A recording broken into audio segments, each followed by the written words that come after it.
सजीवांची जीवनक्रिया घडून येण्यासाठी पेशीमध्ये विविध घटकांचे अस्तित्व असते. या घटकांना पेशी अंगे असे म्हटले जातात. आपल्यासमोर आता जो मॉडेल दिसत आहे तो पेशीचे विविध अंगे मुलांना एक्सप्लेन करून सांगू शकतो.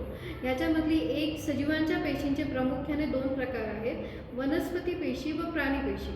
वनस्पती पेशीमध्ये पेशी भित्तिका, हरितलवक, पेशीद्रव्य, रिक्तिका, तंतुकणिका आणि न्यूक्लियस ज्याला आपण केंद्रक असे म्हणतो हे महत्त्वाची घटके असतात. प्राणी पेशीमध्ये रायबोझोम,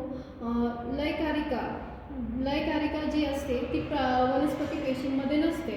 त्याच्या व्यतिरिक्त पेशी भित्तिका, रिक्तिका, तंतुकणिका हे या प्रकारचे घटक असतात. या मॉडेल्सच्या मदतीने आणि दिलेल्या चार्ट्सच्या मदतीने मुलांना आपण पेशींचे सूक्ष्मदर्शक रूप दाखवू शकतो.